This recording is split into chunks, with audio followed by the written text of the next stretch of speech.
All right, this is the all-region keyboard excerpt. First things to look at, we are in 4/4. We have 1 sharp, F sharp, meaning we are in G major, okay? So if we take that G major scale and just play it up and down and get real comfortable with it, maybe get to where we can look up while we're playing it, that's gonna really help us be comfortable with that pattern of notes as we are trying to actively read this music. Anyways, I'll take that and try it myself, so here we go. I'm looking down right now and making sure I have every note, striking the bars in the correct place. Then I bring my eyes up, branching up and down, trusting my hands to do what they have figured out. Okay, once you've got that, another thing you might do is just play that G major arpeggio a few times. Okay, and that will come into context pretty quickly, because if we look at the beginning of this exercise, you will notice the very first few notes we have is G, B, G, D, and G, which means we are outlining a G major arpeggio at the beginning of the exercise. We have an 8th note rest at the beginning, so it's rest and 2 and 3 and 4 and a 1E and a 2E and a 3 and 4. But the 8th notes, before we even get to the 16ths there, all outline a G major arpeggio. Like so. 3 and 4 and 1. Okay. Something you might think about there, if we're really trying to make a musical phrase out of this, is crescendoing out of the first note. So maybe starting it a little softer and letting that build to that high G at the top of the arpeggio like this, and 3 and 4 and 1. Okay, right there we start this little 16th note run, and I suggest being comfortable with sticking it either starting with your right hand or your left hand, but whatever you do, your goal is to avoid doubling, if at all possible, until the very end. So for instance, we hit G. If we hit that F sharp with our right hand, we can get away with alternating every bit of this. So it'd be G, right, left, right, left, right, left, right, left, right, left, right, boom, boom, okay? Or if we start that F sharp with our left hand, left, right, left, right, left, right, left, right, left, and then we have to do something. I'll tell you what I used to do, is I would start it with my left hand. Left, right, left, right, left, right, left, right, left, right. And then when I went down to A was in my right hand. I would double my A up to B and then tap the last 2 notes with my left, like this. Oops.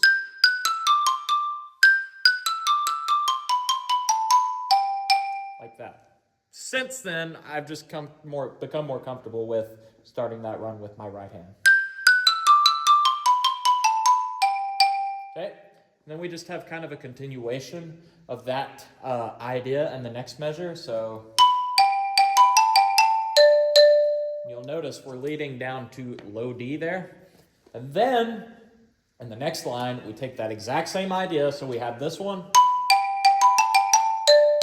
We take the same idea, but now we're going to let it shift over to G, from B down to G. So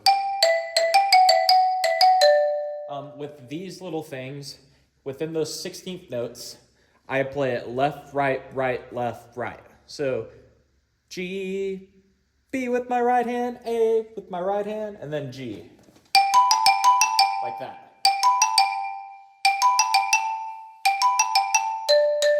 Idea here. Okay, from there we get to, this is the second measure of the second line, and we have all these and 2 and 4 and 2 and 4 and patterns going on. And all we're doing is we're hopping up and down the arpeggios, except we're kind of changing chords within it, okay? So the first 3 notes are G, B, G, we could agree that is a G major arpeggio. That shifts up to D, F sharp, D, which you would probably guess correctly is a D major arpeggio. We jump down to A, C, A minor arpeggio, up to E, A, and E, okay, which you could see also as an A minor arpeggio. And then to B, D, B, which we could look at as a continuation of that G major arpeggio, or probably a B minor arpeggio. And then F sharp, B, F sharp. Okay, anyways, just think about how all these notes work. Get them in your hands, get used to those hops back and forth. You might, instead of playing them like the eighth notes they are, like this, you could practice it like this instead. Just focus on both notes at once.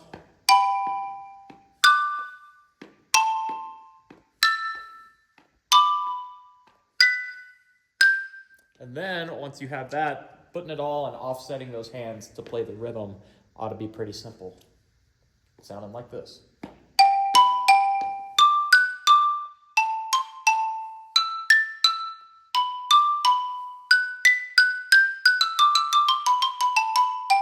You'll notice that ending lick is literally the same thing as the beginning, okay? We see that a couple of times here. Now, that gets us all the way to the third line. One thing I do want to point out about that section, all the and two and four and stuff, is I like to start that softer. And as it starts to build that little bit of tension toward the end, that's when I like to crescendo it. And then kind of like the beginning, that'll lead into the high G and then that run on the way down. So it would sound like this if we did that.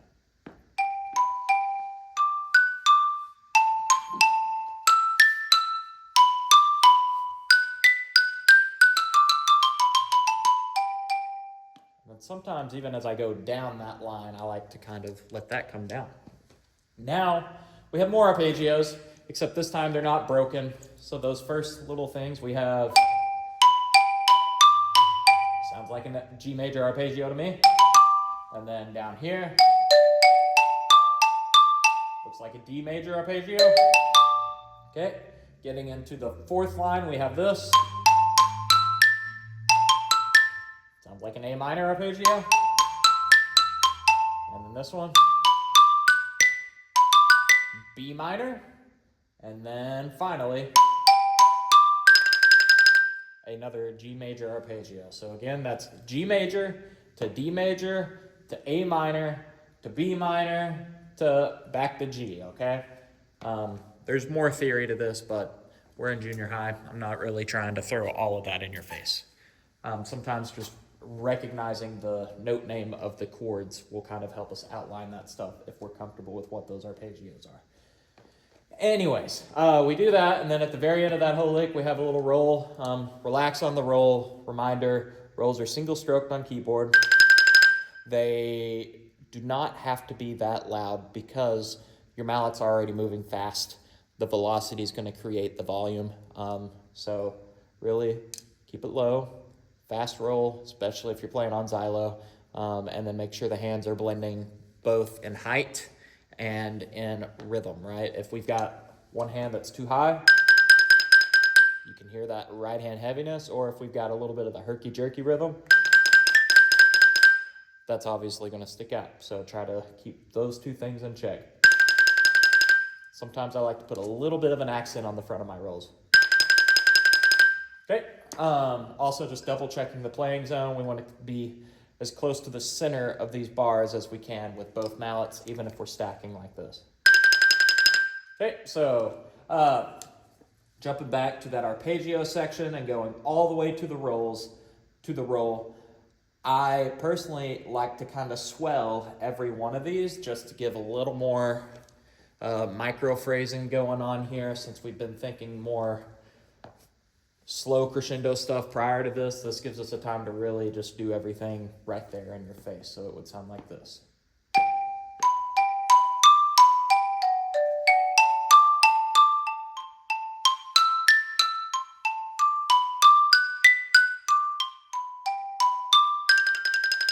Okay, next up, we have literally the same little broken arpeggio section as earlier. So we're going to start it quiet probably and kind of copy that same idea. Little more.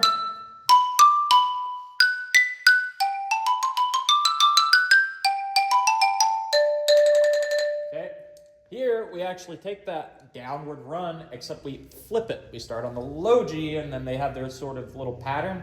Just double check those notes, and then maybe listen back to this recording and make sure that it sounds accurate. Anyways, you have that, and then you have that same little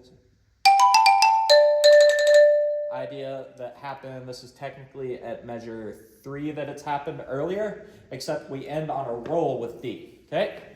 Then you have this little lick. This is the last line, second measure. And then finally, we have that big long run just like earlier, except it starts on the low G and hops up the octave, which kind of forces us to stick it one way, a certain way, but some slow practice will make it happen, all right? So we have that upbeat octave. I'll do that again. A little faster and a little faster. Okay. And the trick to getting this right for anyone is take it slow. Take your metronome, because the metronome's what's going to force you to stay at whatever tempo you're starting at. And while it's written at 92, start it at 60. Put the 8th note or the 16th note on. That way you can really hold yourself accountable to every single rhythm. Take it super slow and start with a measure.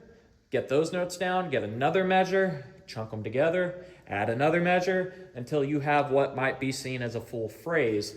A phrase probably being 4 measures in a row, especially with this tune. And yeah, and then learn that phrase, get it to where you can play top to bottom of that phrase. Learn the next phrase, play top to bottom of that phrase, and do that until you've got all of them, and then slowly put it all together. And then put yourself under some stress. Play for people. If you play in front of people, you're going to be comfortable playing in front of a judge. And yeah, that's just the reality of being a musician. Speaking of phrases, let me just make sure I am telling you that correctly. The first 4 measures do make one whole phrase. The next 4 measures make another whole phrase, and then 1, 2, 3, 4. The next part is technically 5 measures, okay? So this would be the 3rd line, the 2nd measure, that G, that goes all the way to where you see the roll, and that's the end of that phrase. So that's 5 measures, I believe. And then we have 2, 3, 4. We sort of have another 5 measure phrase leading to the low roll on D, and then you just kind of have the little outro at the very end. All right, here we are going all the way through a little under tempo. And 1 and 2 and ready and go and.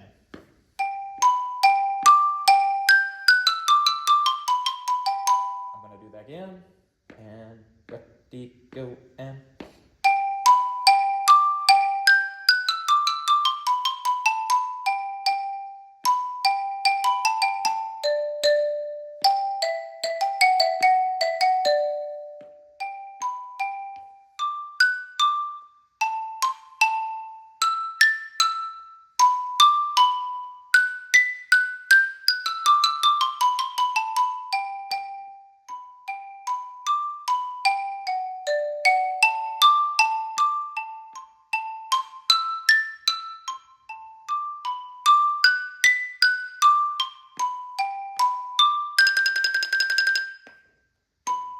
Oops.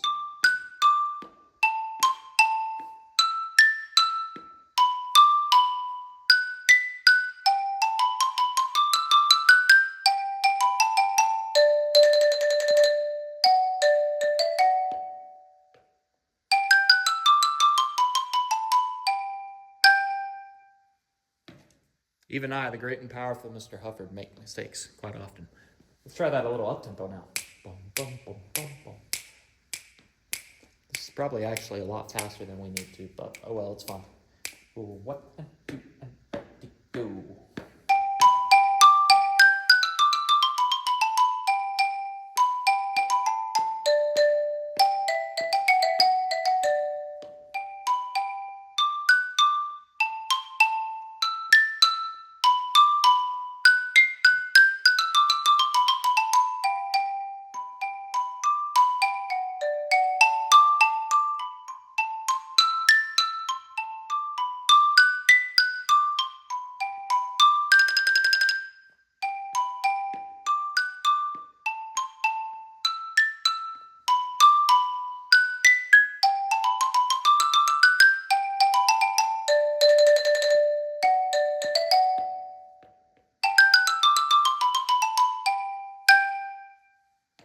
you go. Good luck. Practice, practice. Bye-bye.